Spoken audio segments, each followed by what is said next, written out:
variable cost atau biaya variabel. Artinya, biaya berubah-ubah sesuai dengan perubahan volume produksi. Ketiga, penghasilan atau revenue merupakan jumlah pendapatan yang diterima oleh penjual barang. Yang keempat, laba atau profit merupakan sisa penghasilan setelah dikurangi biaya tetap dan biaya variabel. Selanjutnya adalah perhitungan break-even point. Ada dua cara perhitungan break-even point, yaitu atas dasar unit dan atas dasar rupiah. Perhitungan break-even point atas dasar unit dapat dilakukan dengan menggunakan rumus sebagai berikut. BEP dalam unit atau Q sama dengan FC dibagi P dikurangi VC, di mana P adalah harga jual per unit, VC adalah biaya variabel per unit, FC adalah biaya tetap, sedangkan Q adalah jumlah unit atau kuantitas. Selisih dari pengurangan harga jual per unit dan biaya variabel per unit adalah rumus dari margin kontribusi. Cara ini dapat digunakan untuk mengetahui titik di mana jumlah beban setara dengan jumlah biaya dan jumlah unit yang dikeluarkan. Untuk perhitungannya adalah BEP sama dengan biaya tetap dibagi margin kontribusi per unit. Adapun perhitungan break-even point atas dasar rupiah atau dalam nilai mata uang dapat dilakukan dengan menggunakan rumus sebagai berikut. BEP rupiah sama dengan FC dibagi 1 dikurangi VC dibagi P, di mana P adalah harga jual per unit, VC adalah biaya variabel per unit, FC adalah biaya tetap. Atau dapat dilakukan dengan perhitungan sebagai berikut. BEP dalam rupiah sama dengan BEP dalam unit dikali harga jual per unit. Berikut ini Edu akan memberikan contoh perhitungan BEP dalam sebuah kegiatan usaha sebagai berikut. Edu membuka sebuah usaha fotokopi. Biaya-biaya yang dikeluarkan antara lain biaya sewa lokasi, biaya renovasi tempat, biaya sewa mesin fotokopi sebesar 20 juta rupiah. Harga jual per lembar atau per unit hasil fotokopi tersebut adalah sebesar 300 rupiah. Sedangkan biaya variabel per unit seperti kertas, listrik, dan lain-lain dengan total biaya tersebut adalah sebesar 200 rupiah. Berapa BEP dari usaha fotokopi tersebut? Dan buatlah kurva BEP-nya. Jawabannya adalah sebagai berikut. BEP dalam unit sama dengan FC dibagi P dikurangi VC. Untuk biaya tetap sebesar 20 juta rupiah dibagi dengan harga sebesar 300 rupiah dikurangi biaya variabel sebesar 200 rupiah. Hasil dari BEP dalam unit yaitu sebesar 200.000 unit. Maka, usaha fotokopi tersebut akan mencapai titik impas atau BEP apabila berhasil menjual 200.000 unit atau 200.000 lembar hasil fotokopi. Sedangkan untuk menghitung dan mengetahui BEP dalam rupiah adalah sebagai berikut. BEP dalam rupiah sama dengan BEP dalam unit dikali harga jual per unit.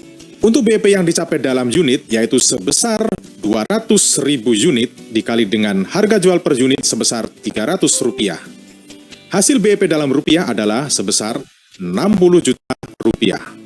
Jadi, usaha fotokopi tersebut akan mencapai titik impas BEP dalam rupiah atau dalam nilai mata uang bila total penjualannya sudah mencapai sebesar 60 juta rupiah. Jika kita gambarkan kurva BEP, maka akan didapat kurva sebagai berikut. Dari soal tersebut, akan dapat diambil kesimpulan bahwa FC atau fixed cost atau yang disebut dengan biaya tetap sebesar 20 juta rupiah dengan kurva berbentuk garis lurus mendatar ke arah kanan.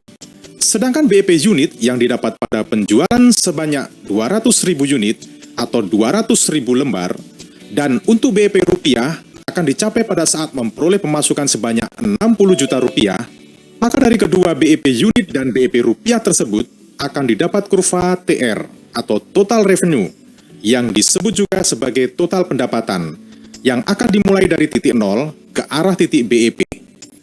Dan TC atau total cost atau biaya total yang dimulai dari titik FC ke arah titik BEP. Dari pertemuan kedua garis pada kurva tersebut adalah titik BEP atau titik impas. Untuk area berwarna merah adalah area rugi, sedangkan area pada warna hijau adalah area laba. Nah, itulah cara menghitung break-even point atas dasar nilai mata uang, dalam hal ini adalah rupiah, dan atas dasar unit dalam suatu usaha. Untuk materi-materi yang lain,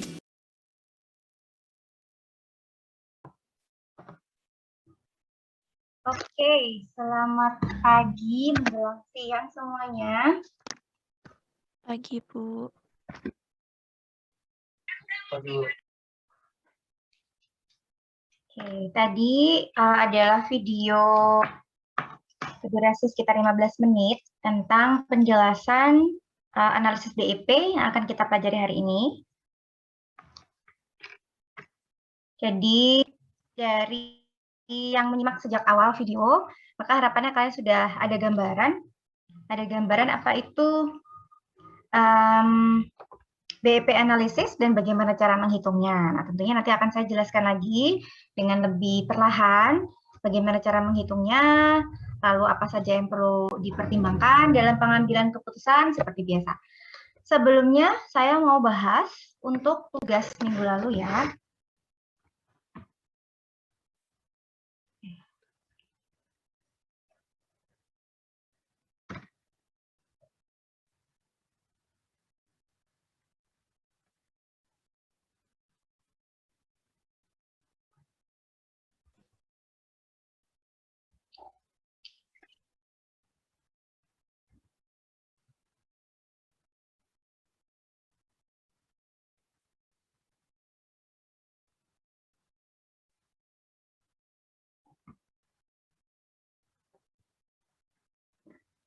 Oke, saya mulai share screen.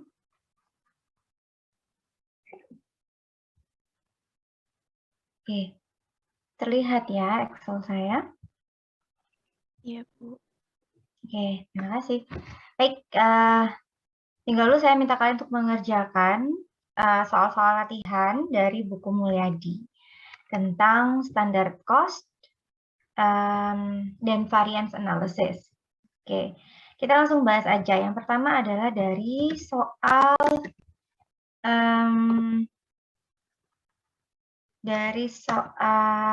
nomor 6 PT Oki ya.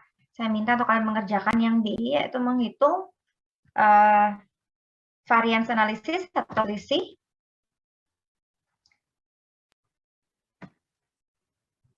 Dari sini pertama kita untuk menghitung variance analysis atau analisis variance, analisis selisih, itu selalu awali dengan menuliskan semua informasi penting, mana yang standar cost, mana yang actual cost. Nah, jadi pada tahap ini seharusnya kalian sudah paham bahwa dalam topik standar cost dan variance analysis atau analisis variance atau analisis selisih, pasti ada dua data. Yang pertama data actual, dan yang kedua data standar. Kebalikannya, data standar dulu pasti harus diketahui, baru ada data actualnya. Jika tidak diketahui keduanya atau salah satu, maka kalian tidak akan bisa menghitung selisihnya, apalagi menganalisis. Ya, jadi yang pertama pastikan bahwa dalam soal kalian sudah mengumpulkan semua informasi yang dibutuhkan. Sekali lagi, pada kenyataannya ketika kalian sebagai manajer nanti diberikan informasi laporan keuangan, nggak bisa kalian milih-milih, saya cuma mau informasi ini aja yang saya butuh aja, nggak bisa. Pasti kalian dikasih informasi yang overload, sehingga kalian harus dari sekarang belajar memilah mana sih informasi yang penting dan akan dipakai dalam pengambilan keputusan. Nah, dalam konteks analisis varian ini, maka kalian harus menemukan manakah data-data standard cost-nya, manakah data-data actual cost-nya. Oke, di sini saya sudah tunjukkan dari soal PT Oki, standard cost-nya diketahui bahan baku A, 10.000 liter, bahan baku B 15.000 liter, dengan harga standar masing-masing, hingga didapatkan biaya bahan baku standarnya sekian. Lalu biaya tenaga kerja diketahui sekian, namun pada soal tidak diketahui actual-nya. Nah, jadi kalau kalian perhatikan baik-baik, di soal tidak diketahui actual-nya untuk perhitungan tenaga kerja dan overhead pabrik. Nah, artinya informasi ini tidak diperlukan karena tidak bisa dihitung selisihnya jika tidak diketahui actual-nya. Nah, sekarang kita lanjut untuk bahan baku actual cost-nya seperti diketahui pada soal seperti ini. 10.750 liter untuk bahan baku A, 16.250 liter untuk bahan baku B. Dengan harga actual masing-masing, maka didapatkan biaya yang sesungguhnya dikeluarkan untuk perolehan bahan baku atau raw material, direct raw material cost adalah sekian. Nah, sekarang kalian diminta untuk menganalisis. Ya, jadi tidak sekedar menghitung, tapi menganalisis. Oke, sekarang kita sebelum menganalisis, kita hitung dulu. Cara menghitungnya tinggal menyesuaikan rumus yang ada pada buku. Sekali lagi, rumus pada buku tidak untuk dihafalkan, tapi untuk dipahami. Paham itu bagaimana? Artinya ketika kita diberikan data dan diberikan rumus, kita tahu rumus ini diisi pakai data yang mana. Itu artinya paham. Tapi kalau sekedar hafal, mungkin hafal rumusnya, tapi nggak paham maksudnya KST ini apa ya? Atau kuantitas standar ini yang mana ya angkanya. Nah, jadi pada akuntansi biaya ini kalian tidak diminta untuk menghafalkan rumus, tapi memahami rumus. Nah, jadi untuk perhitungan selisih, pertama kita masukkan dulu rumusnya. Pertama kita hitung selisih kuantitas bahan baku. Rumusnya adalah kuantitas standar dikurangi kuantitas sesungguhnya dikali harga standar. Nah, sekarang kita masukkan rumusnya untuk menghitung bahan baku A. Kuantitas standarnya adalah seperti ini yang sudah dituliskan sebelumnya data-datanya, jadi tinggal diurut saja. Kuantitas standar pakai yang 10.000 dikurangi kuantitas sesungguhnya yaitu 10.750. Kemudian dikali dengan harga standar pakai 130 bukan yang 135. Oke, dari situ kita dapat minus 97.500. Bahan baku B. Dengan rumus yang sama, kita masukin data yang berbeda. Kita pakai data yang bahan baku B, yaitu 15.000 bahan baku penggunaan standar, dikurangi dengan penggunaan actualnya, dikali dengan harga standar, yaitu 80. Jadi tidak pakai harga yang 78. Di sini kita dapat minus 100.000. Sehingga total bahan baku A dan B, kita mendapatkan selisih rugi 197.500. Nah, analisisnya nanti. Sekarang kita lanjutkan. Selisih apa lagi yang harus kita hitung? Yaitu selisih harga. Tadi ada selisih kuantitas, lalu selisih harga. Jadi, untuk material, ada dua selisih yang harus dihitung. Yaitu material usage variance atau selisih kuantitas bahan baku. Istilah internasionalnya adalah material usage variance atau MUV. Dan untuk selisih harga bahan baku, istilahnya adalah material price variance atau MPV. Jadi MUV dan MPV ini adalah dua kategori selisih yang harus diketahui dalam menganalisis varian. Untuk yang MPV atau material price variance, rumusnya adalah harga standar dikurangi harga sesungguhnya dikali kuantitas sesungguhnya. Nah, jadi rumus ini ada maksudnya. Kenapa kok rumusnya seperti ini? Karena kita mau menghitung selisih yang disebabkan hanya oleh harganya. Jadi tidak boleh tercampur dengan selisih yang disebabkan oleh kuantitasnya. Untuk itu pada perhitungan MPV itu menggunakan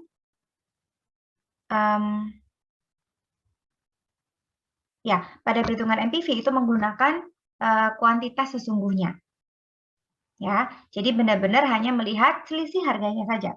Jadi rumusnya seperti ini. Bahan baku A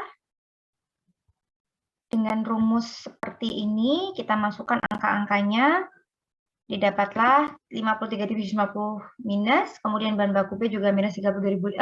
Bahan baku B ini positif 32.500, artinya lebih tinggi standar daripada actualnya atau actualnya lebih kecil dari yang distandarkan. Tapi secara total tetap menghasilkan rugi, jadi selisih seharga atau material price variance secara total tetap menghasilkan selisih rugi 21.250. Nah, ini jika di total, ya kita total, dua selisih ini akan menghasilkan angka 218.750. Nah, tapi ini mau kita buktikan, apakah perhitungan kita sudah benar? Maka kita menghitung menggunakan rumus yang berbeda untuk menemukan angka jumlah atau angka total dari kedua MUV dan MPV ini, yaitu dengan menghitung selisih total Nah, jadi kita hitung sendiri-sendiri dan kita hitung sendiri-sendiri dan kita hitung secara total. Jika hasilnya sama, maka perhitungannya sudah 90%, 99,99% benar. Oke. Untuk perhitungan selisih total biaya, rumusnya adalah harga standar dikali kuantitas standar dikurangi harga sesungguhnya dikali kuantitas sesungguhnya. Dengan rumus tersebut kita masukkan angka-angkanya, ternyata didapatkan total 218.750 minus dan sama dengan total antara MUV ditambah MPV. Jadi ketika kalian diminta untuk menganalisis, lakukanlah langkah-langkah seperti ini. Hitung secara terpisah berapa MUV-nya, berapa MPV-nya, lalu hitung secara total. Nah, dari sini baru kita bisa melakukan analisis. Analisisnya akan saya jelaskan secara verbal. Seperti yang kita pelajari minggu lalu, ketika kita dihadapkan pada varians atau selisih, kita harus tahu apa penyebabnya. Sebelum kita cari tahu apa penyebabnya, kita tentukan dulu apakah selisih ini worth it atau apa istilah bahasa Indonesianya ya, patut untuk dicari penyebabnya. Jika selisihnya terlalu minor, terlalu insignifikan, maka mungkin bisa kita abaikan. Dalam arti kita fokus sama varians lain yang lebih memerlukan perhatian. Karena yang namanya perusahaan itu pasti sumber daya terbatas. Nggak bisa kita menekan yang namanya selisih sampai 0. Itu tidak mungkin. Pasti ada yang namanya selisih. Namanya kinerja mesin pun itu nggak bisa 100%. Pasti ada diskrepensi atau ada perbedaan dari faktor-faktor yang ada di lapangan. Sehingga akan berbeda dengan target dari pabriknya, target secara teknis, secara teknologi ya, pasti ada perbedaan. Actual performance dari mesin sekalipun pasti akan berbeda. Nah, jadi tidak bisa yang namanya selisih itu kita, pokoknya kita sebagai manajer kita minta anak buah kita pastikan selisihnya 0 atau persis dengan targetnya, itu tidak mungkin, sama sekali tidak mungkin. Nah, ketika kita dihadapkan pada berbagai macam informasi seputar varians atau selisih, mana yang harus kita fokuskan? Maka kita fokus sama yang memang mungkin sering terjadi atau rutin terjadi. Itu tentu harus menjadi fokus. Kenapa kok ini muncul lagi? Kenapa lagi-lagi negatif, lagi-lagi negatif? Kemudian secara nominal juga material. Signifikan, ini sangat merugikan karena besar nilainya. Maka itu juga harus jadi prioritas. Setelah kita melakukan mana yang akan kita investigasi, maka kita lakukan investigasi. Nah, ketika kita mau menginvestigasi ini, apa yang mau diinvestigasi dan siapa yang diminta pertanggungjawaban? Itu yang kita pelajari minggu lalu. Kalau dari konteks bahan baku, setelah kita pecah, setelah kalian menghitung secara terpisah MUV-nya berapa, MPV-nya berapa, jadi kalian tahu dari total selisih rugi 218.750, katakan ini nggak ribu ya, juta misalkan, 218.750 juta ya, berarti nilainya signifikan. Berapa yang disebabkan oleh selisih penggunaan dan berapa yang disebabkan oleh selisih harga. Kenapa harus dipisahkan? Karena kedua tipe selisih tersebut memiliki pertanggungjawaban yang berbeda, memiliki solusi yang berbeda. Dari sini kita ketahui bahwa 21 jutanya disebabkan oleh selisih harga. Nah, ini kita bisa investigasi bersama dengan manajer dari departemen logistik atau dari departemen procurement atau purchasing, departemen yang bertanggung jawab untuk mendatangkan bahan baku. Mereka yang bertanggung jawab untuk memilih supplier, melakukan pemesanan, dan lain-lain. Nah, di sini kita bisa fokus apa yang menjadi akar masalah dan apa yang kita solusi. Tapi kalau kita tidak melakukan analisis seperti ini, lalu kita ujuk-ujuk pokoknya nyalahin manajer produksinya. Kamu harus bertanggung jawab terhadap semuanya. Ini kok bisa seperti ini? Nah, itu pasti akan satu mendemotivasi karyawan. Sudah jelas bukan tanggung jawabnya tapi disalah-salahkan. Nggak ada orang yang mau ditempatkan pada posisi seperti itu. Jadi kita sebagai manajer juga nggak bisa asal nunjuk, asal nyalahin ya. Harus paham situasi, paham data, paham informasi. Terus dari sini juga kita bisa lihat ternyata 197 jutanya disebabkan karena material usage variance. Nah, ini baru kita bisa bawa data untuk diskusi bersama manajer produksinya. Karena seperti yang kita pelajari minggu lalu, manajer produksi itu bertanggung jawab terhadap penggunaan bahan baku. Nah, oke. Jadi dari sini, apa analisisnya? Analisisnya adalah ternyata selisih rugi itu 80% mungkin ya, 80% disebabkan oleh selisih bahan baku yang adalah tanggung jawab dari manajer produksi.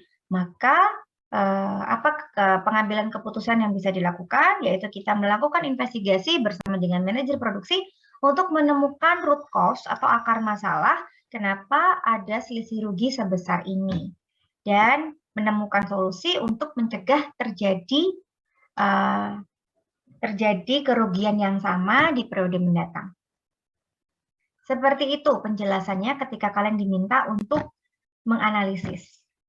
Ya, jadi sekali lagi cara kalian berargumen itu bebas, tapi intinya adalah tadi yang saya sampaikan.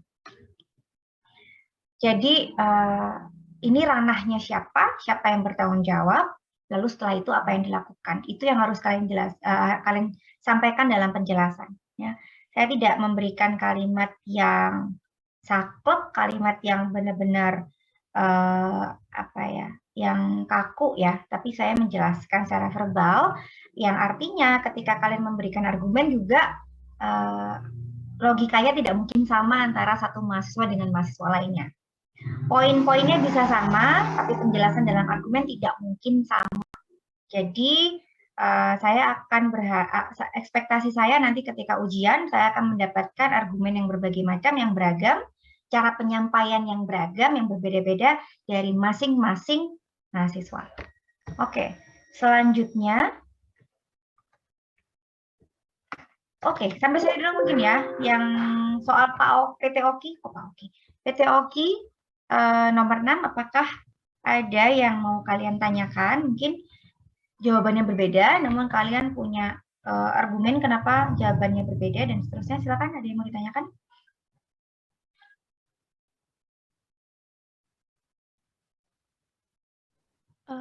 Bu, ini berarti yang Ya, mencari Mevi. selisih, ya, yang mencari selisih ini berarti pakai ini ya Bu, rumus yang ada 1, 2, 3 metode itu ya Bu ya? Ya, mencari selisih menggunakan rumus yang itu. Rumus ada yang 3 cara.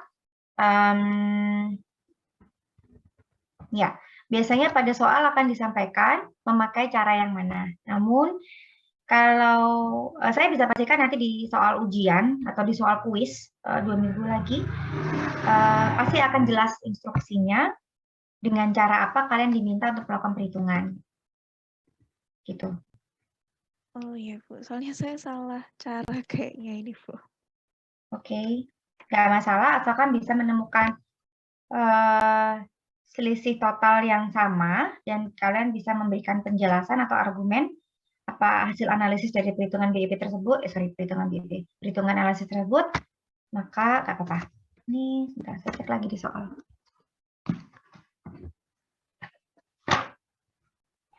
Ya, terima kasih, Mevi. Mau tanya lagi, Bu. Oh, silakan. Ini berarti bukan pakai perhitungan yang di halaman 430, Bu. 430. Sebentar ya.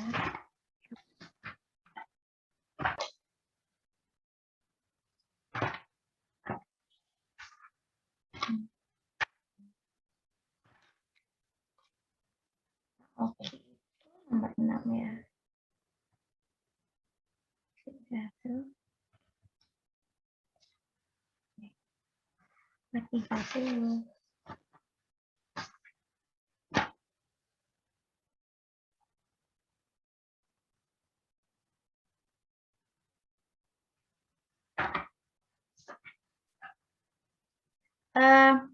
Saya di Bella, saya minta kerjakan yang B kan, Mevi?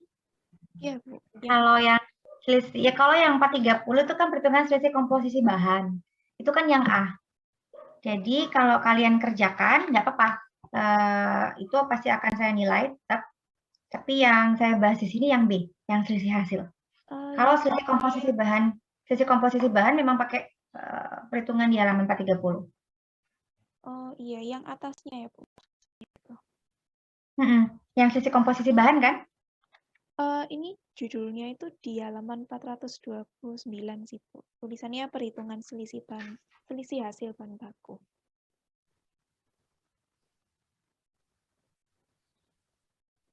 Perhitungan selisih hasil bahan baku. Iya, 429 saya selisih komposisi bahan baku judulnya. Ini kayaknya beda versi cetak buku, jadi beda halaman. Oh, gitu. Intinya gini. Sebenarnya perhitungan selisih itu akan menghasilkan angka yang sama dengan cara yang berbeda. Ya, jadi kalau perhitungan selisih bahan baku yang setelah pembahasan selisih komposisi bahan itu kan ada rumus selisih bahan baku. Itu terlalu sederhana sehingga tidak bisa dianalisis, tidak bisa dianalisis dalam arti ini disebabkan oleh apa? Apakah karena harga ataukah karena kuantitasnya? Nah, sehingga sebenarnya yang disarankan itu kalian menggunakan rumus yang ada di halaman 410 biaya bahan baku itu tadi. Jadi dipisahkan antara perhitungan sebenarnya selisih yang model 2 selisih dan model 3 selisih itu juga rumusnya sama kalau kalian lihat. Kalau di buku saya halaman 410 ya. Di buku saya halaman 410 itu adalah perhitungan selisih biaya di sisi biaya bahan baku. Ada model 1 selisih, model 2 selisih, dan model 3 selisih. Sebenarnya yang saya pakai di Excel saya ini adalah semuanya. Selisih yang model 1 selisih itu adalah perhitungan total untuk menghitung secara total. Nah, sekali lagi kita tidak akan bisa menganalisis kalau hanya dihitung secara total. Jadi harus kita pecah. Nah, dipecahnya menjadi model 2 selisih atau model 3 selisih yang kalau kalian perhatikan rumusnya sama persis. Ya, jadi sebenarnya hanya ada 2 cara dan semuanya sudah saya rangkum di Excel saya ini. Jadi cara yang pertama adalah menghitung secara total, kemudian di breakdown. Kalau untuk bahan baku, nge-breakdownnya menjadi 2, yaitu price dan usage. Begitu? Iya, baik. Ya, sudah ketemu yang di buku? Yang di buku sudah ketemu ya? Sudah. Jadi kalau kalian perhatikan yang model 1, 2, 3 selisih itu sebenarnya rumusnya sama dan sudah saya rangkum di sini. Jadi yang model 1 selisih itu yang selisih total, model 2 selisih maupun 3 selisih itu yang ini. Jadi memang secara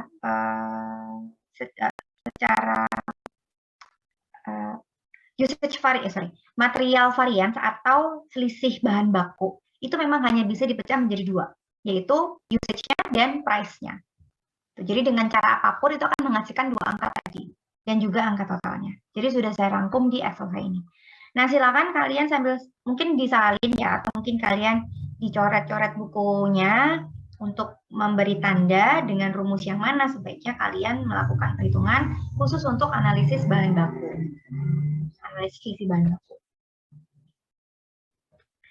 Nah, kalau kalian perhatikan di selanjutnya yaitu analisis biaya tenaga kerja, memang pada soal Pak PT Oki ini tidak ada karena pada soal tidak diketahui actual-nya, jadi tidak bisa dihitung. Tapi kalau kalian perhatikan di buku maupun ketika kalian mengerjakan soal yang kedua, itu agak berbeda antara model 2 selisih dan model 3 selisih. Itu sebabnya saya sampaikan bahwa di soal yang kedua, yaitu soal nomor 7, digunakanlah yang model 3 selisih. Gitu. Oke, ada lagi pertanyaan untuk yang soal nomor 6? Silakan kalau masih ada yang mau mencatat atau take picture atau dikoreksi langsung di lembar jawabannya. Apakah masih ada pertanyaan lagi untuk soal nomor 6?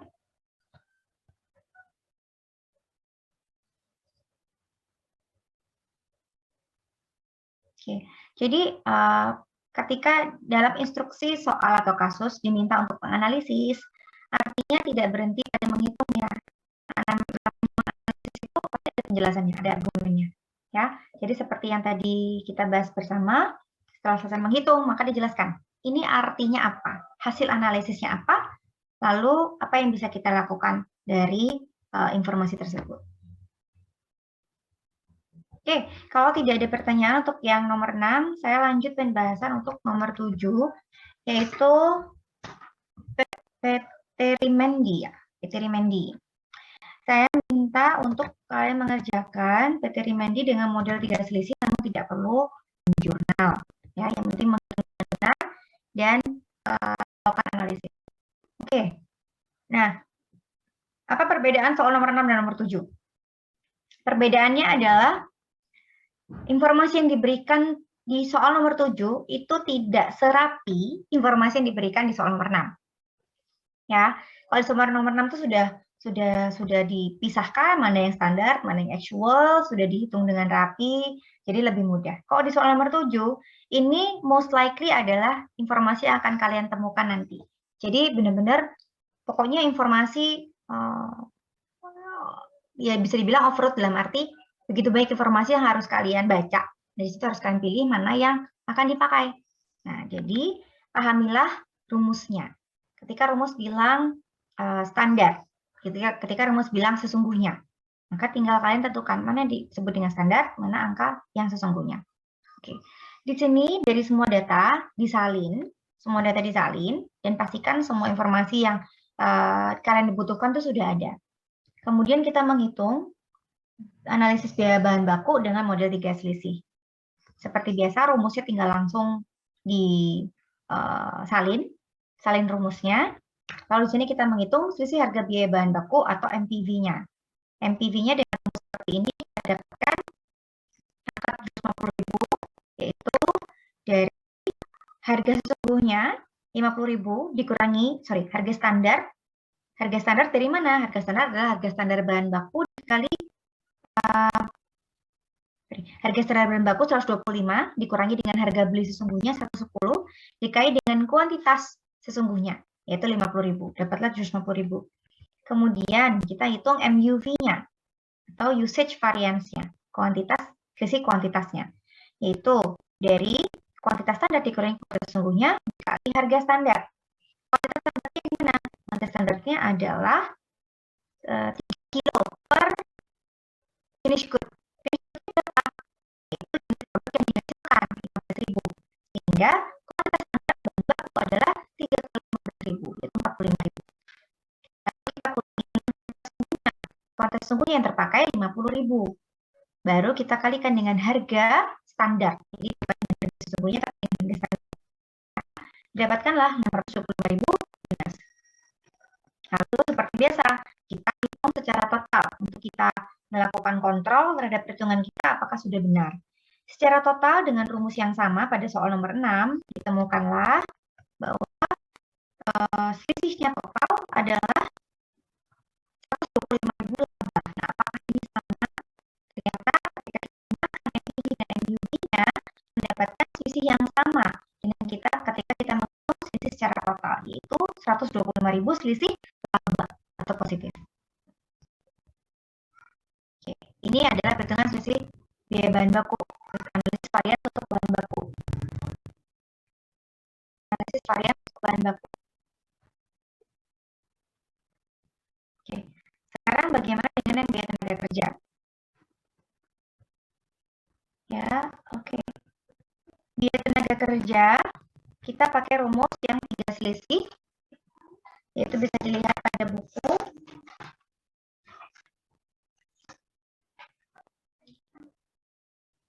Selisih tarif upah dan selisih efisiensi upah, ya, yaitu tarif upah standar dikurangi tarif upah sesungguhnya dikali jam kerja standar, itu untuk menghitung selisih tarif upah. Kemudian yang kedua, untuk menghitung selisih efisiensi upah, yaitu jam kerja standar dikurangi jam kerja sesungguhnya dikali tarif upah sesungguhnya.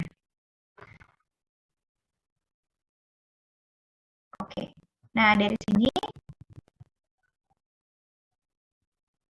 silakan kalian hitung, masukkan angka-angkanya pada rumus. Ya, jadi jam kerja langsung standarnya adalah 2 jam dikali unit yang diproduksi, jadi dikali dengan 15.000, lalu di jam kerja sesungguhnya sekian, tarif upah yang standar sekian, yang sesungguhnya sekian. Dimasukkan semua dalam rumus, maka akan mendapatkan angka selisih varians atau dan 112.500 rugi untuk labor efficiency variance atau selisih efisiensi tenaga kerja. Nah, seperti yang kita pelajari minggu lalu, sebenarnya MPV dengan LRV ini mirip ya. MPV dengan LRV ini sebenarnya mirip. Kemudian MUV dengan LEV ini sama dengan sebenarnya mirip dalam arti yang di selisihnya adalah disebabkan oleh penggunaan. Kalau dalam bahan baku berarti penggunaan bahan baku, kalau dalam tenaga kerja berarti penggunaan tenaga kerja. Sedangkan kalau yang MPV dengan LRV itu menghitung harga. Yang satu harga bahan baku, yang satu tarif gaji. Jadi sebenarnya, nah kalau kalian lihat model yang dua selisih untuk jam kerja, itu juga sebenarnya hanya variasi aja dari rumus yang sama. Pada akhirnya totalnya akan menghasilkan angka yang sama, yaitu 1.012.500 selisih rugi. Nah, jadi sekali lagi, entah kalian pakai model 2 selisih atau 3 selisih, ya, bisa jadi di soal disebutkan secara jelas pakai model yang mana, ataupun jika tidak, kalian harus bisa memecah perhitungan selisih tenaga kerja menjadi dua, yaitu selisih tarif upah dan selisih efisiensi upah. Selisih tarif upah adalah RAB ini, selisih efisiensi upah adalah LEV ini. Nah, baik menggunakan model 2 selisih maupun model 3 selisih, totalnya pasti akan sama. Ya, jadi pastikan kalian tetap menghitung secara total untuk bisa mengontrol apakah perhitungan kalian itu sudah tepat atau belum. Oke. Pada soal ini tidak diketahui informasi seputar overhead, jadi tidak perlu menghitung overheadnya. Silakan, apakah ada pertanyaan untuk pembahasan soal nomor 7?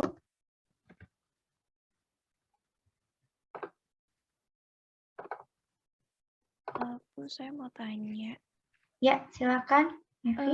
Bu, yang di buku ini kan yang di ini harusnya halamannya sama sih, Bu. Yang di halaman 398 itu kan di buku diberi ini ya, apa rumusnya beda-beda sesuai hubungan harga sama kuantitas standar. Yang ada 3 kemungkinan itu, Bu. Nah, itu kan saya ikut yang di halaman 401 yang bawah. Nah, itu rumusnya tadi sepertinya agak beda sama rumusnya Bu Dea ya. Tunggu. Rumus yang di halaman 401? Iya, Bu. Oke. Sebenarnya rumus ini itu untuk ketika harga standar lebih tinggi dari harga sesungguhnya, namun sebaliknya kuantitas standar lebih rendah dari kuantitas sesungguhnya. Oke. Coba saya bandingkan. Saya pakai rumus yang di halaman yang sama yang tadi saya sampaikan 400.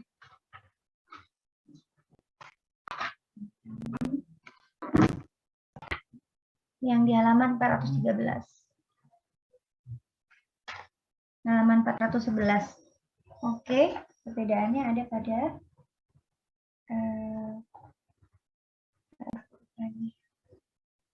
tenaga kerja.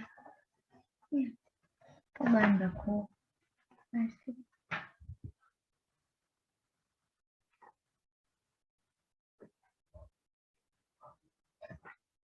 Oke.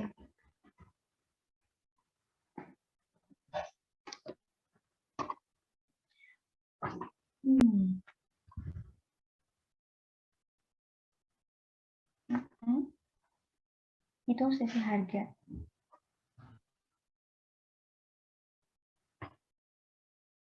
Ini kalau di total actualnya sebenarnya akan sama. Kalau dihitung totalnya akan sama. Tapi ini memang rumus yang berbeda, sama seperti ketika menghitung yang biaya tenaga kerja model 2 selisih dengan 3 selisih. Itu sebenarnya kan sama-sama 2 selisih tapi beda rumus yang biaya tenaga kerja itu ya.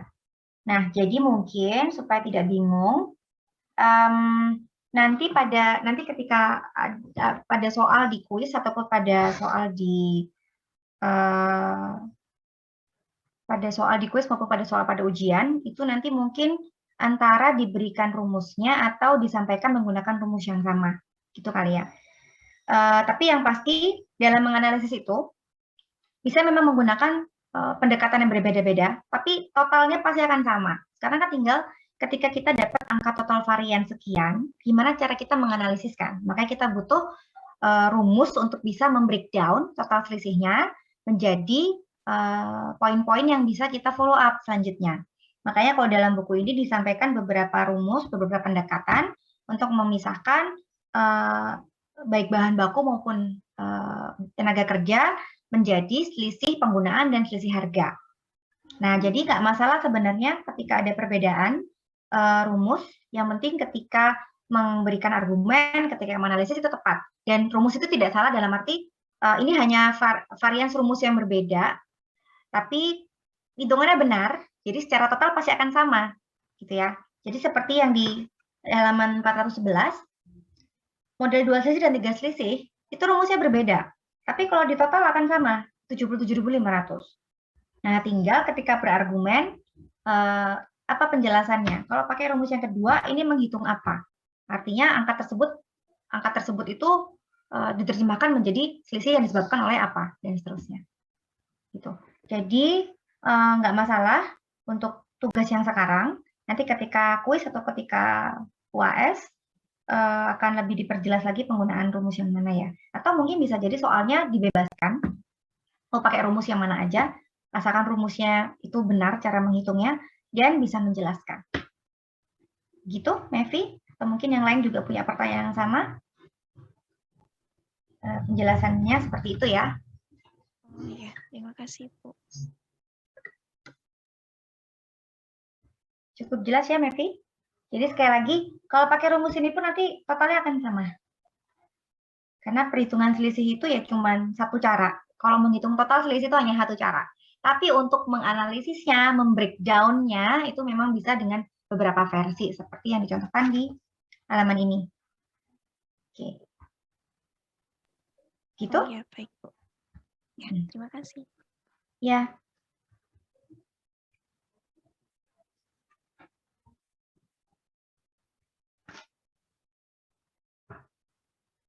Oke.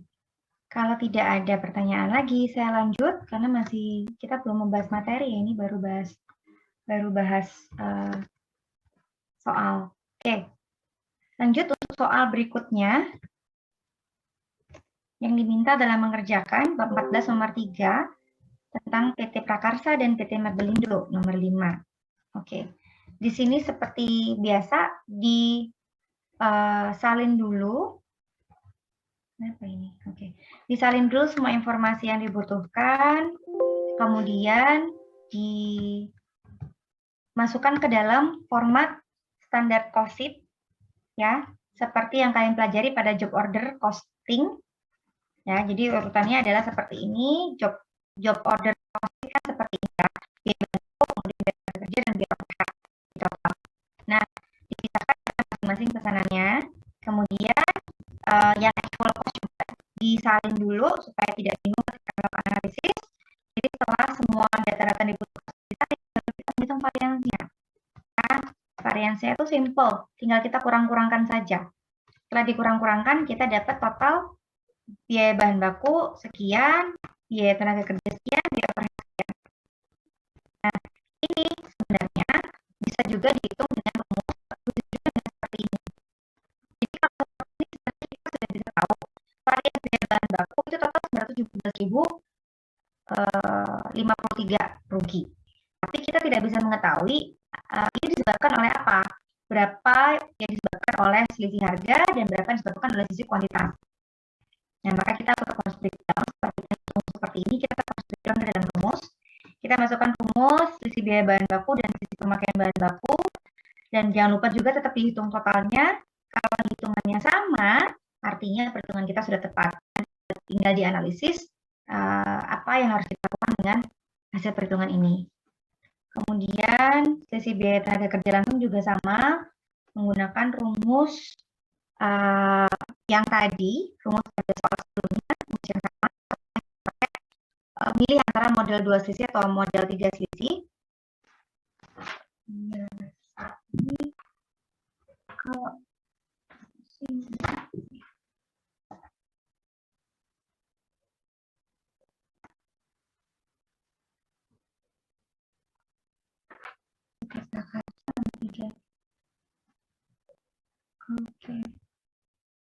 Selisih biaya tenaga kerja. Ya, oke.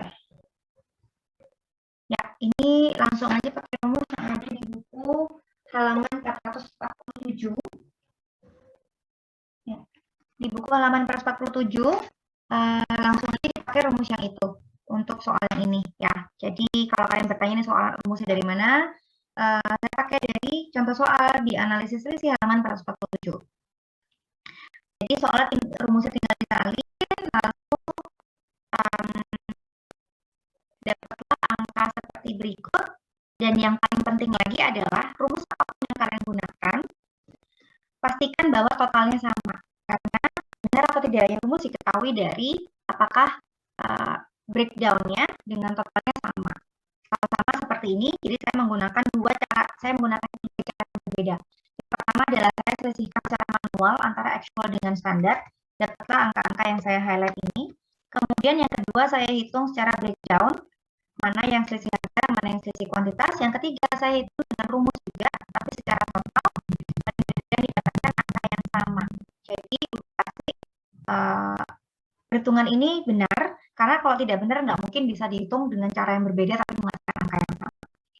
Nah, jadi sekali lagi, poinnya di sini adalah ketika kalian mengerjakan dengan rumus apapun, pastikan bahwa menggunakan rumus dengan benar. Jadi ketika dihitung dengan cara yang berbeda, akan menghasilkan angka yang sama. Kemudian di sini selisih biaya overhead pabrik itu baru ya, jadi tidak ada di soal yang sebelumnya.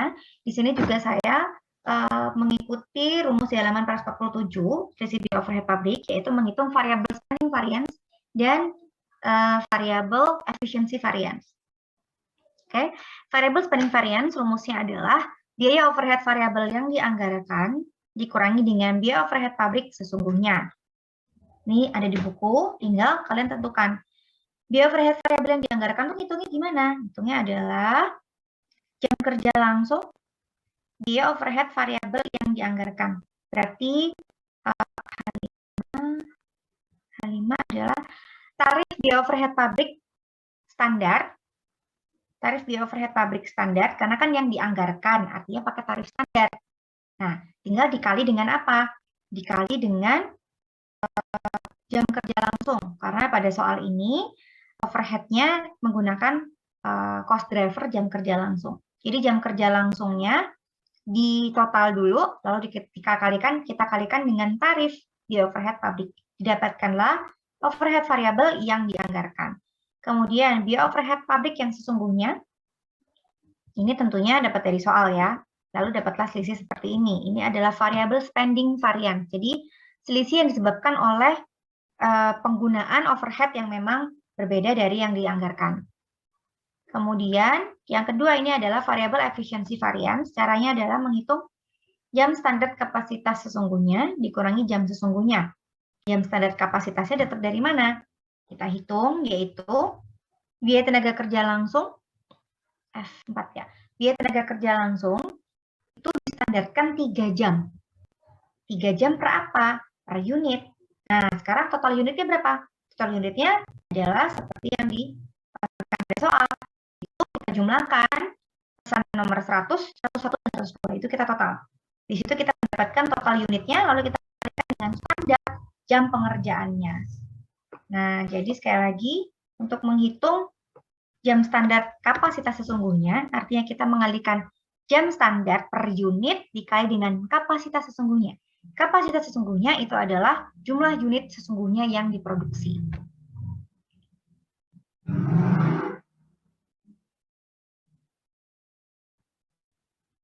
Oke, kemudian jam sesungguhnya kita ketahui tentunya dari jam kerja sesungguhnya yang udah ada pada soal, yaitu tinggal menotal jam kerja langsungnya saja. Nah, mungkin ini yang harus benar-benar dipahami ya. Jadi kalau yang lain-lainnya itu sudah pakai rumus, karena kalau menghitung overhead kita benar-benar harus paham itu maksudnya apa. Sekali lagi untuk variable spending variance, jadi untuk overhead variable, karena ini konteksnya memang variable costing ya, jadi variable yang overhead yang variable, itu dipecah menjadi spending variance dan efficiency variance. Kalau spending variance rumusnya adalah biaya overhead variable yang dianggarkan, ini juga ada pada buku ya, biaya overhead variable yang dianggarkan dikurangi dengan biaya overhead pabrik yang sesungguhnya. Kalau di buku dibalik, nggak masalah, karena pada akhirnya kalian harus bisa menjelaskan ini selisih untung atau selisih rugi. Kenapa kalau saya biaya overhead variabel yang dianggarkan dulu? Karena selisihnya itu langsung mengikuti hasilnya. Kalau hasilnya positif berarti selisih laba, kalau hasilnya negatif berarti selisih rugi. Sedangkan kalau di buku itu dibalik, jadi lebih sulit menurut saya. Jadi perbedaannya rumus saya dengan yang di buku hanya tinggal urutannya saja. Tapi rumusnya sama. Jadi rumusnya bagaimana untuk menghitung overhead variabel yang dianggarkan, yaitu tarif overhead yang dianggarkan atau tarif standar dikali dengan kapasitas sesungguhnya, yaitu dalam soal ini adalah jam kerja langsung. Kalau biaya overhead pabrik sesungguhnya diketahui pada soal. Ya. Kemudian berikutnya, untuk efisiensi varians, terdiri dari jam standar kapasitas sesungguhnya dikurangi dengan jam sesungguhnya. Jam sesungguhnya adalah tinggal mentotal jam kerja langsung, sedangkan jam standar kapasitas adalah dengan mengalikan berapa standar jam kerja per unit dikali dengan actual unit atau unit sesungguhnya, jumlah unit sesungguhnya yang diproduksi. Di sini kita dapat selisih 670 jam, ya, karena kita sudah menghitung selisih jam. Nah, sekarang kita kalikan dengan tarif biaya overhead variabel. Tarif biaya overhead variabel yang 12.000 ini juga diketahui. Ada soal ya. Ya, biaya overhead pabrik 12.000 itu diketahui pada soal. Jadi tinggal kita kalikan, kita dapat angka 8.040.000. Kalau kita total adalah 13.400.000, dan ternyata total ini sama dengan jika kita menghitung secara manual. Nah, jika saya hitung secara manual di awal, ternyata memang totalnya sama. Artinya breakdown ke dalam spending variance dan efficiency variance ini sudah tepat. Nah, tinggal kita analisis, tinggal kita follow up, angka-angka ini mau kita apakan. Jadi, saya jelaskan secara verbal. Oke, dari sini mungkin ada yang mau bertanya dulu untuk cara perhitungannya. Masih ada yang kebingungan mengikuti cara menghitungnya?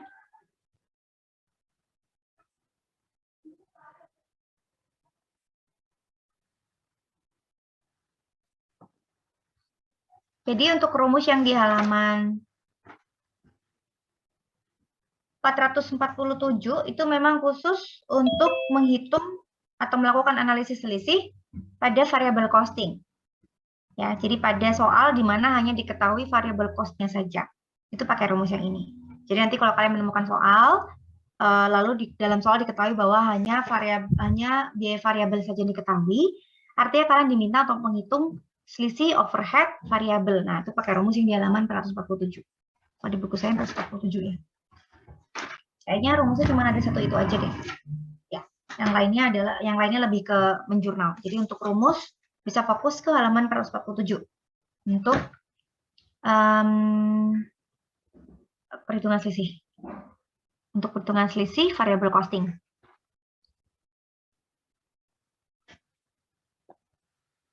Oke, sampai sini apakah ada pertanyaan untuk soal PT Prakarsa? Nah, kemudian tentu saja kalian harus menjelaskan, beri argumen apa selanjutnya. Nah, maka dari sini kalian bisa jelaskan bahwa selisih biaya bahan baku menunjukkan selisih rugi Rp917.053 yang disebabkan oleh selisih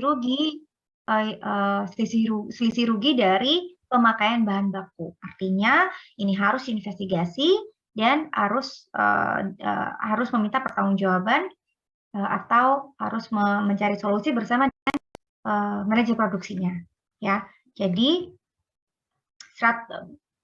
bahkan lebih dari 100%. Ya, karena ternyata selisih ruginya lebih besar dari selisih rugi total ya. Selisih rugi yang 1,4 juta ini jauh lebih besar daripada selisih rugi total.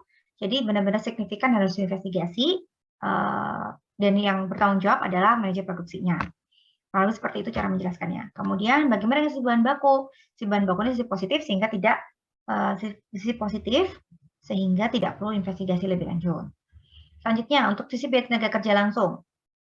Kita juga menjelaskan dengan cara yang sama, yaitu secara total menghasilkan selisih laba 9.330.000 yang disebabkan oleh selisih laba akibat efisiensi tenaga kerja. Nah, apakah perlu diinvestigasi atau tidak? Kalau saya sarankan, ketika ada selisih laba itu memang hal yang baik. Artinya apa? Kita memiliki kinerja atau performa yang lebih baik dari yang ditargetkan. Secara uang juga kita mengeluarkan uang lebih sedikit dari yang ditargetkan. It's a good news sebenarnya. Akan tetapi kita juga perlu tahu ketika ada selisih laba yang sangat besar dan tidak dapat dijelaskan, itu juga perlu diinvestigasi. Karena kita sebagai manajer juga nggak bisa kipas-kipas aja atau kita merasa di atas angin ketika kita melihat laporan variansnya itu positif dan positifnya tuh luar biasa banyak, luar biasa tinggi ya dibandingkan dengan targetnya. Bisa jadi ada sesuatu, apakah ada praktik-praktik yang secara jangka pendek memang menguntungkan perusahaan, tapi secara jangka panjang itu bisa merugikan perusahaan lebih besar lagi. Itu bisa sekali terjadi. Sehingga saran saya ketika dihadapkan pada hasil analisis seperti ini, kalian berikan argumen bahwa sebaiknya tetap dilakukan investigasi terhadap selisih laba efisiensi tenaga kerja untuk mengetahui apa penyebab selisih laba tersebut. Kalau kalian bertanya-tanya, udah positif kenapa sih diinvestigasi? Karena bisa jadi, bisa jadi itu tadi ada praktek-praktek yang memang menguntungkan jangka pendek tapi merugikan jangka panjang. Yang kedua, ketika memang ternyata ada praktik operasional yang menimbulkan penghematan terhadap biaya sehingga menghasilkan selisih positif, itu harus kita pelajari dan harus bisa kita replikasi. Nah, jadi kita sebagai manajer ketika melihat angka positif juga nggak bisa berhenti, oke, good job gitu aja selesai, enggak. Kita juga benar-benar harus paham, kok bisa ya? Apalagi kalau yang terjadi secara berulang misalkan. 6 bulan terakhir selisihnya positif terus dan sangat-sangat signifikan. Itu harus diinvestigasi. Kita cari tahu apa penyebabnya. Kalau memang ternyata memang bisa jadi ternyata yang kita targetkan di awal tahun itu meleset dari actualnya. Misalkan target kita di awal tahun atau standar kita, budget kita di awal tahun, kita akan memberi kenaikan gaji 10% misalkan. Ternyata actualnya kita kemarin karena alasan tertentu kita hanya memberi kenaikan gaji 8%. Nah, 2% ini sudah sangat signifikan kalau kita ngomongin karyawan yang sangat banyak ya. 2% ini pasti sangat signifikan sehingga bisa menimbulkan selisih positif. Nah, kalau kita mungkin mengira oke, ini urusannya sama tarif upah, oke. Tapi bisa juga kasusnya terjadi pada efisiensi. Misalkan kita tadinya berharap atau kita tadinya menargetkan atau kita membudgetkan banyak pekerja senior supaya kualitasnya bagus nih untuk lini produk yang ini. Ternyata actualnya banyak pekerja junior. Nah, ini mungkin secara efisiensi akan terlihat positif, tapi bisa jadi karena skill yang berbeda dari yang kita harapkan. Nah, jadi sekali lagi saran saya ketika ketika kalian melakukan perhitungan, membreakdown selisih biaya tenaga kerja langsung dan didapatkan sisi positif, tetap kalian beri argumen bahwa jika signifikan atau relatif sangat tinggi, maka tetap diperlukan investigasi untuk bisa menemukan apa penyebabnya, sehingga jika memang penyebabnya hal yang baik, maka perlu direplikasi untuk konteks-konteks operasional lainnya. Atau jika ternyata hasil investigasinya menunjukkan bahwa ini praktik yang hanya menguntungkan jangka pendek, maka harus segera dihentikan, dan selanjutnya. Nah, jadi kalian bebas memberikan masukan, tapi intinya begitu cara berargumentasi ketika kalian menemukan informasi seperti ini. Kemudian untuk yang sisi biaya overhead,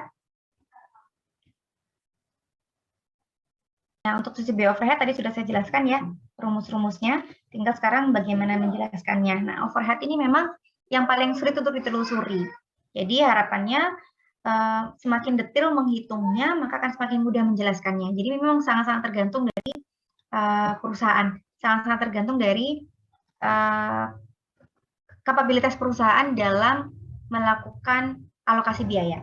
Nah, jadi memang ada perusahaan yang tidak mampu, mungkin karena memang tidak mampu investasi ke software untuk membeli software costing yang canggih gitu ya. Jadi hanya mampu dengan software-software sederhana, sehingga dalam pengalokasian overhead-nya itu juga tidak bisa terlalu detail, tidak bisa terlalu akurat. Nah, jadi memang agak tricky ketika menjelaskan overhead, karena ketika kita tidak mengetahui penyebabnya apa, maka akan sulit untuk kita mencari solusinya.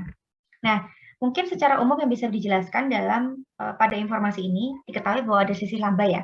Jadi baik spending maupun efisiensinya positif, artinya memang secara keseluruhan kita lebih hemat atau kita lebih baik kinerjanya daripada overhead yang dibudgetkan. Nah, apakah perlu diinvestigasi atau enggak? Mungkin bisa melihat periode berikutnya. Jadi ketika periode berikutnya masih positif, nah itu baru kita investigasi. Karena kalau memang ternyata ada faktor-faktor yang tidak bisa diubah, yang menyebabkan kita akan mendapatkan selisih laba sepanjang tahun misalkan. Karena memang ada banyak faktor, intinya ada faktor-faktor yang akan menyebabkan kita mendapatkan selisih laba sepanjang tahun. Artinya kita perlu mengadjust atau menyesuaikan budgetnya itu sendiri.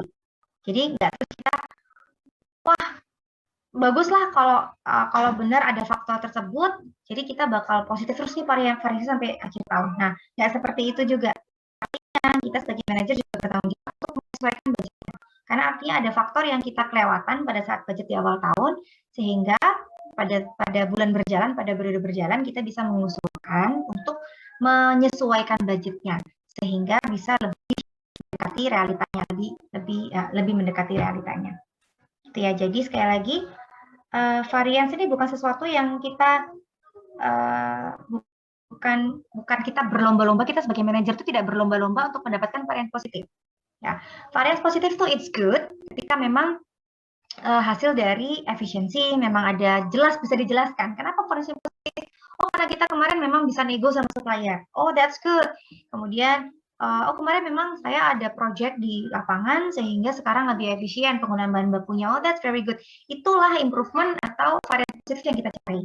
Tapi kalau misalkan ada varians positif yang tidak bisa dijelaskan atau disebabkan oleh hal-hal yang sifatnya bukan karena ada effort atau inovasi, nah itu harus kita selidiki, dan apakah kita harus menentukan apakah faktor tersebut itu sifatnya melekat, yang artinya memang harus kita sesuaikan di budgetnya. Gitu, karena memang akan terus muncul di periode-periode berikutnya. Kemudian, apakah ada pertanyaan untuk penjelasan seputar soal PT Prakarsa?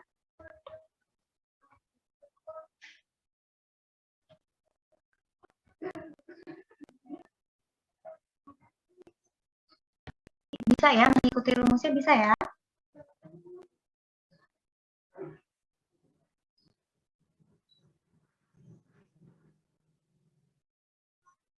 Oke, kalau begitu saya lanjutkan ke soal nomor 5, yaitu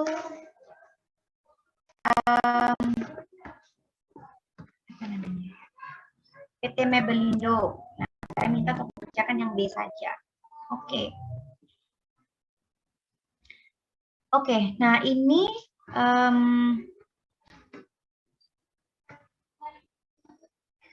sama urutannya. Pertama diurutkan dulu informasi-informasi yang penting, mana yang masuk informasi standar, mana yang masuk informasi actual, dan mana yang masuk informasi varian. Jadi saran saya supaya kalian benar-benar yakin hitungannya nggak salah, nggak keliru, adalah yang pertama hitung secara manual. Jadi perhitungan biaya produksi lakukanlah secara terpisah, yang standar berapa, yang actual berapa, yang varian berapa, seperti ini. Biaya bahan baku 100 kilo, harganya Rp200 per 1000 kilo, jadi didapatkanlah tarif sekian per unit. Kemudian biaya tenaga kerja langsungnya 4 jam per unit. Ya, 4 jam per unit dengan tarif Rp2,5 per jam, Rp2,5 per jam, sehingga didapatkan tarif biaya tenaga kerja langsung per unitnya adalah 10. Kemudian overhead-nya adalah 60% biaya tenaga kerja, dapatkan sekian. Dapatlah total biaya produksi standar Rp36 per unit. Nah, kemudian diketahui biaya overhead fixnya 3.000. Nah, ini mungkin kalian masih bertanya-tanya ya, itu biaya overhead fixnya dari mana? Oke, saya jelaskan. Jadi untuk angka-angka ini, itu semua didapatkan dari soal. Ya, semua didapatkan dari soal, 100, 200, 4 jam 2,5, 60% ya, ada soal semua ya. Sehingga mendapatkan angka Rp36 per unit. Nah, lalu dari mana bisa dapat biaya overhead fix? Yang pertama, bisa dilihat pada tabel yang kedua di soal nomor 5. Pada tabel biaya overhead pabrik yang ditentukan, kalian lihat yang ada keterangannya kapasitas normal. Pada keterangan kapasitas normal artinya itu adalah tarif biaya overhead yang dipakai. tarif biaya overhead total yang dipakai. Jadi pada kapasitas normal 4.000 jam tenaga kerja langsung, tarif biaya overhead totalnya yang dipakai adalah 9.000. Nah, lalu 3.000 dari mana? Ingat di sini biaya overhead-nya adalah 60%. Biaya overhead yang variabel adalah 60% biaya tenaga kerja langsung. Oke, sehingga menghasilkan angka 6.000 biaya overhead variabelnya. Kok bisa dari mana? Dikali dengan unitnya. Unitnya dari mana? Nah, sekali lagi kalian bisa lihat di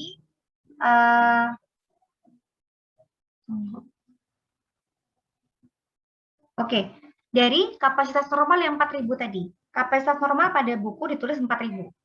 Artinya 4.000 tersebut sama dengan 1.000 unit. Kenapa? Karena biaya tenaga kerja langsung dianggarkan 4 jam per unit. Jadi kalau kapasitas jam tenaga kerja langsung yang secara per unit diketahui 4 jam, total kapasitas diketahui 4.000, ya berarti ada 1.000 unit yang dianggarkan. Simple. Sebenarnya logika sederhana, tapi mungkin bisa jadi nggak kepikiran seperti itu cara menghitungnya. Sekali lagi, jadi gimana kita bisa menghitung biaya overhead totalnya, biaya overhead variabelnya? Yang pertama kita ketahui dulu bahwa biaya overhead pabrik total adalah 9.000 tarifnya, dan total unit yang dianggarkan adalah 1.000, yaitu 4.000 kapasitas normal dibagi 4 jam standar tenaga kerja. Jadi sama dengan 1.000 unit yang dianggarkan. Nah, 1.000 unit itu kita kalikan dengan 60% tadi. 6 yang sudah kita hitung, Rp6 per unit, jadi kita kali 1.000 sama dengan 6.000. Sehingga biaya overhead totalnya 9.000 dikurangi biaya overhead variabel 4.000, kita dapat total overhead fixnya 3.000. Nah, ini overhead yang fix ini nanti mungkin nggak kepake ya. Saya jelaskan karena untuk ngecek aja apa perhitungan benar atau enggak.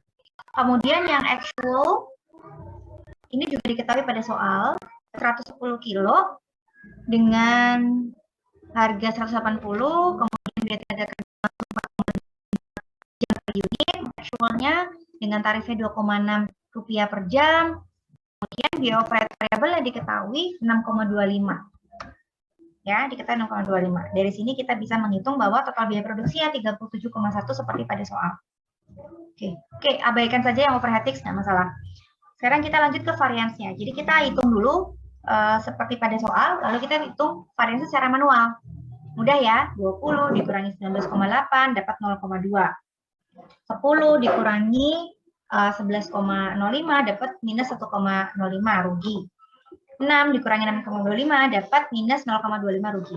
Sampai sini, ini adalah perhitungan yang seharusnya mudah karena semua ada pada soal dan kalian hanya tinggal menghitung secara manual.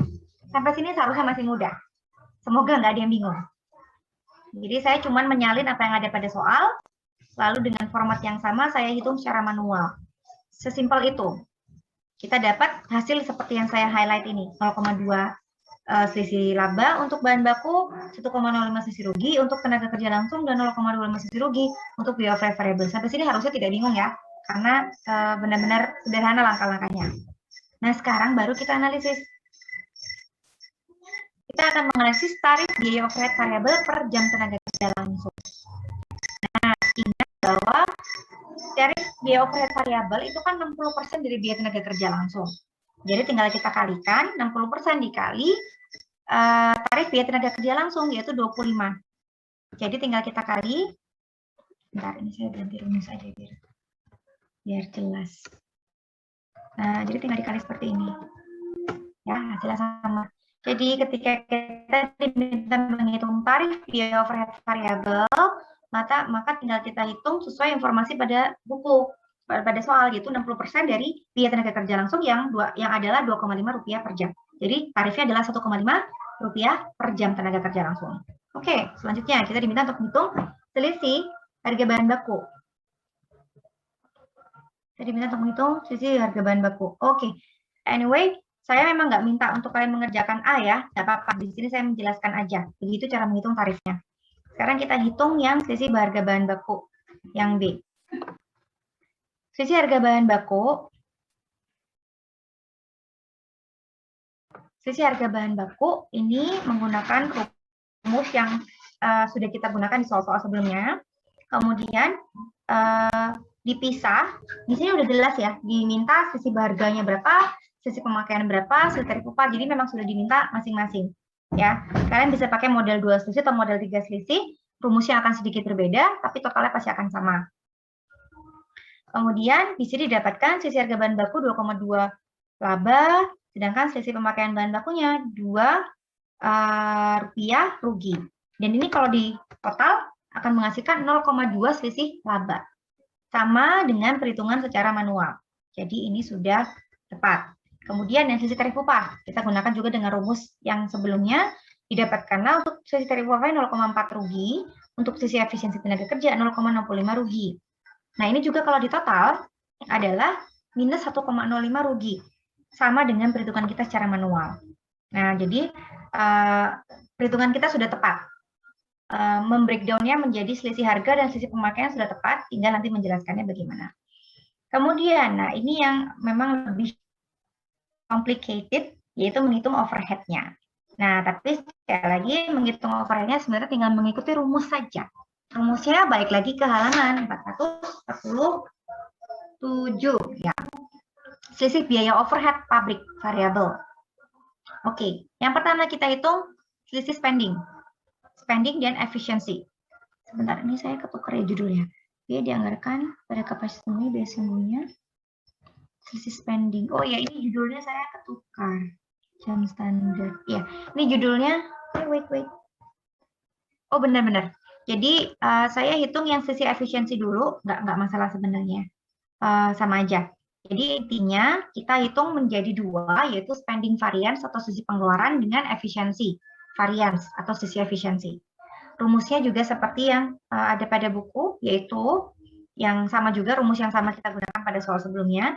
Untuk menghitung spending variance, variable spending variance overhead, kita menggunakan rumus jam standar kapasitas sesungguhnya dikurangi dengan jam sesungguhnya. Nah, di sini mungkin agak bingung. Gimana cara kita menghitung jam standar? Nah, ingat kata-kata pada rumus ini adalah jam standar kapasitas sesungguhnya. Artinya, jam standarnya dulu yang kita ketahui. Nah, jam standarnya kita berarti pakai yang ini, yaitu 4 jam per unit. Jam standarnya adalah 4 jam per unit. Udah jelas ya? Sekarang kapasitas sesungguhnya. Karena per unit ya berarti kapasitas yang dimaksud di sini adalah unitnya. Sekarang kita pakai berapa unit nih? Berapa unit angka yang kita pakai dalam rumus ini? Karena kapasitas sesungguhnya, jadi kita tidak pakai angka yang 1000 unit tadi. Karena 1000 unit tadi adalah unit yang dianggarkan, bukan unit yang sesungguhnya. Oke, berarti kita butuh angka unit yang sesungguhnya. Ada di mana? Sebenarnya sudah ada pada soal. Kalau kalian perhatikan di soal, pada penjelasan biaya yang sesungguhnya, di situ ada keterangan biaya overhead pabrik variabel 7.500 dibagi 1.200 unit. Artinya angka 1.200 di situ adalah angka unit yang sesungguhnya. Nah ini mungkin kalian ada beberapa yang kesulitan ya untuk bisa memahami 1.200 ini kenapa bisa angka unit yang sesungguhnya. Karena memang ini adalah perhitungan biaya yang sesungguhnya. Jadi kalau di situ diketahui ada biaya yang sesungguhnya, di mana melibatkan 1.200 unit, ya sudah pasti itu adalah jumlah unit yang diproduksi. Jadi kalian jangan mencari ada kata-kata yang secara eksplisit menyampaikan unit yang sesungguhnya ada 1.200, enggak. Nah, jadi di sini kalian diminta untuk bisa memahami soal lebih dalam, sehingga bisa kalian temukan bahwa angka 1.200 unit di sini menunjukkan actual unit yang diproduksi. Nah, sehingga kita masukkan ke dalam rumus 4 dikali 1.200, yaitu 4.800 jam standar kapasitas sesungguhnya. Kalau jam sesungguhnya, gimana? Jam sesungguhnya, rumusnya adalah tentunya berapa jam sesungguhnya yang per unit dikali unit yang sesungguhnya juga. Nah, jadi benar-benar total jam yang sesungguhnya. Kan nggak diketahui nih soal. Tidak ada secara eksplisit menyebutkan total jam sesungguhnya. Maka kita harus hitung sendiri. Yaitu 4,25 jam kerja langsung per unit dikali dengan 1.200 actual unit yang diproduksi. Itu juga ada pada soal. Tinggal kita pahami bahwa itu adalah angka yang kita butuhkan untuk menghitung jam sesungguhnya. Dapatnya selisih 300. Lalu dengan cara yang sama pada soal sebelumnya, kita kalikan dengan tarif biaya overhead variabel. Nah, inilah tarif yang kita hitung di A tadi ya. Nah, nih. Jadi, sebenarnya ketika tidak saya suruh mengerjakan yang A pun, kalian akan membutuhkan angka tersebut. Nah, jadi tarif biaya overhead variabel dengan cara yang saya jelaskan tadi, yaitu 60% pada soal dikali dengan biaya jam kerja pada soal, yaitu 60% dikali 2,5. Dapatkan 1,5 rupiah per jam tenaga kerja langsung. Itu adalah tarif variabel overhead yang kita gunakan untuk menghitung selisih efisiensi. Jadi 1,5 itu kita kali dengan 300, selisih antara jam standar kapasitas sesungguhnya dengan jam sesungguhnya, mendapatkan selisih rugi 450. Oke, sekarang mungkin kalian masih ragu ya, bener gak ya hitungannya? Kita lanjut dulu. Selisih pengeluaran atau spending variance, rumusnya adalah biaya yang dianggarkan pada kapasitas sesungguhnya dikurangi dengan biaya yang benar-benar sesungguhnya. Nah, biaya sesungguhnya ini juga kita sebenarnya dapatkan dari soal. Diketahui pada biaya pabrik variabel 7.500 dibagi 1.200 unit. Nah, berarti 7.500 itulah biaya variabel yang sesungguhnya. Jadi tinggal kita masukkan di sini. Oke, bagaimana dengan biaya yang dianggarkan tapi pada kapasitas sesungguhnya? Yaitu H100, H100-nya apa ya? Oops, sorry. Nah, ada di sini ya. Jadi, biaya yang dianggarkan pada kapasitas sesungguhnya. Nah, rumusnya adalah tarif biaya overhead variabel dikali dengan jam sesungguhnya. Ya, sekali lagi, biaya yang dianggarkan. Jadi katanya biaya yang dianggarkan artinya ini pakai tarif, bukan pakai actualnya, karena dianggarkan. Tapi dianggarkannya pada kapasitas sesungguhnya. Berarti bukan pakai jam standar, tapi pakai jam kerja sesungguhnya. Maka rumusnya adalah tarif biaya variabel dikali jam total sesungguhnya. Didapatkanlah 7650 dengan selisih 150 selisih laba.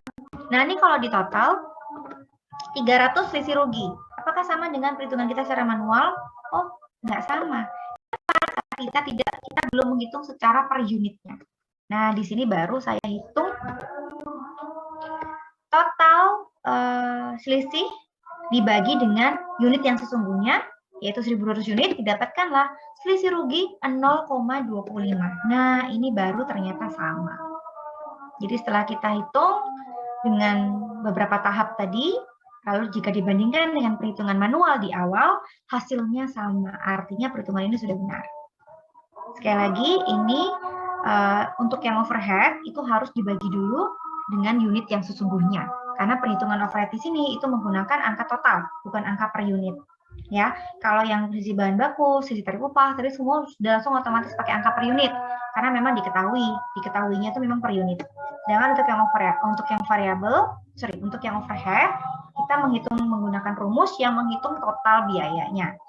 Jadi untuk bisa mengecek ya apakah hitungannya benar atau enggak, kita hitung dulu variabel per unitnya berapa selisihnya.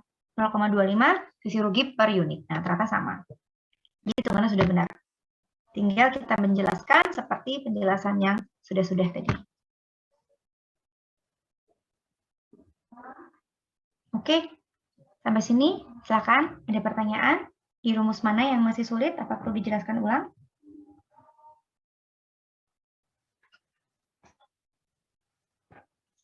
Saya belum melihat ya hasil pekerjaan atau tugas yang kalian kumpulkan, jadi saya masih belum dapat gambaran apakah kalian bisa atau tidak. Tapi harapan saya ketika memang ada yang kesulitan bisa ditanyakan ya, tanyakan langsung pada di kelas.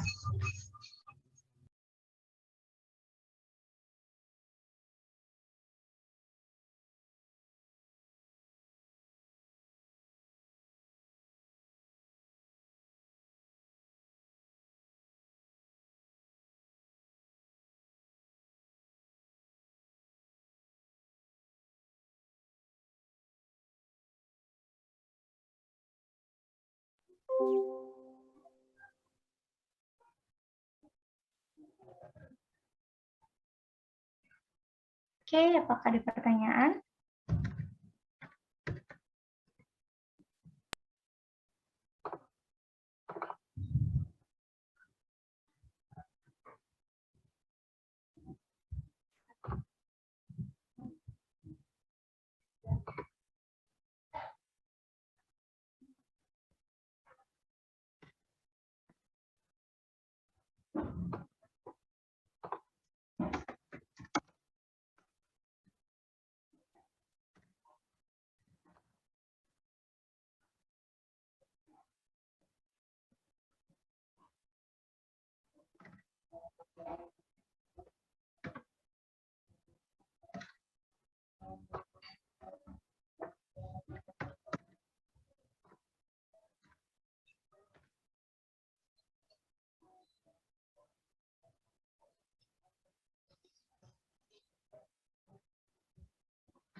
Oke, ini nggak ada pertanyaan?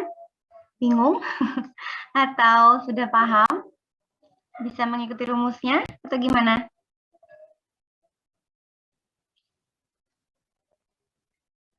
Waktu ngerjainnya agak bingung sama rumusnya sih, Bu. Oke, tapi kalau misalkan ya, saya udah kasih hint nih. Jadi untuk soal yang di situ jelas-jelas dia memberikan informasi bahwa hanya variabel cost-nya yang diketahui, misalkan dari keyword nih, PT Mebelindo menggunakan sistem biaya standar dengan metode variable costing. Nah, kalau sudah ada kata-kata seperti itu, kalian semua langsung fokus ke buku rumus halaman 447. Udah ngikutin rumus itu aja. Nah, jadi kalau rumusnya sudah sama, itu harusnya bisa mengeliminasi kebingungan ya.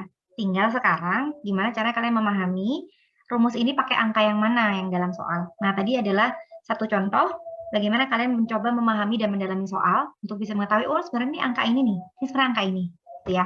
Jadi kalau masih kesulitan mungkin bisa dipelajari lagi untuk soal yang sama. Tadi harapannya jawaban saya mungkin disalin atau di screenshot ya. Jadi kalian bisa mengulang kembali soal yang sama untuk bisa memahami, oh kalau soal seperti ini, angka ini maksudnya angka actual, angka ini maksudnya unitnya, ini adalah total variable overhead cost-nya, dan seterusnya. Gitu. Jadi memang kalau dalam akuntansi, ya nggak bisa sekali ngerjain langsung expert, apalagi nggak ngerjain soal sama sekali langsung expert, itu nggak bisa. Jadi dari soal-soal ini harapannya kalian belajar, dan kalau memang kurang, bisa cari latihan soal di internet ya. Di internet tuh saya rasa banyak sekali latihan soal disertai kunci jawaban. Jadi kalian bisa belajar juga dari internet, dari YouTube, banyak sekali. Cuman saya kasih warning untuk yang belajar dari YouTube, pastikan itu bukan konten yang dibuat oleh mahasiswa sama mahasiswa ya. Karena banyak sekali memang dosen-dosen yang memberikan tugas bagi mahasiswanya untuk membuat konten pembahasan akuntansi. Jadi pastikan kalau kalian belajar itu yang membuat kontennya adalah institusi pendidikan, nggak harus yang formal, tapi intinya institusi pendidikan expert. Jangan kalian belajar dari sesama mahasiswa, karena ya berarti sama-sama masih belajar gitu kan, belajar dari yang benar-benar memang sudah paham. Seperti tadi misalkan yang tadi saya share, kalian bisa putar, saya akan jelas, tapi untuk topik yang berbeda. Kalian bisa cari dari provider yang sama untuk topik ini misalkan, atau dari kalau yang berbahasa Inggris lebih banyak lagi sebenarnya. Cuman terserah kalian lebih mudah belajar dengan mana. Jadi sekali lagi, untuk supaya lebih paham memang harus menggunakan soal. Kalian bisa mempelajari ulang soal yang minggu kemarin ini, yang barusan kita bahas hari ini, atau kalian bisa cari soal-soal baru. Beserta kunci jawabannya tentunya ya, supaya kalian bisa belajar. Gitu. Ini sudah tinggal sebentar lagi. Sudah tinggal sebentar lagi. Saya takut kalau saya bahas topik yang berbeda, nanti kalian ini pusing. Gini gimana? Untuk materi yang analisis BEP atau CVP analysis, cost volume profit analysis yang kita bahas hari ini, itu saya sudah punya videonya. Video saya mengajar selama 1 atau 1,5 jam. Mungkin akan saya post saja, di Bella, jadi kalian bisa belajar sendiri di Bella. Kemudian jika ada pertanyaan seperti biasa, kita bahas minggu depan. Jadi memang harapan saya lebih banyak membahas soal daripada menghabiskan waktu untuk mendengarkan saya menjelaskan. Karena bisa jadi kalian lebih paham ketika belajar sendiri daripada mendengarkan saya menjelaskan. Jadi untuk topik materi hari ini akan saya posting videonya di Bella. Lalu tentunya pasti saya tampilkan slide-nya. Dan ada contoh soal juga yang dibahas di video tersebut. Kemudian ada latihan soal juga yang perlu kalian kerjakan. Nah, nanti akan kita bahas minggu depan sekaligus kalau kalian ada pertanyaan seputar materinya.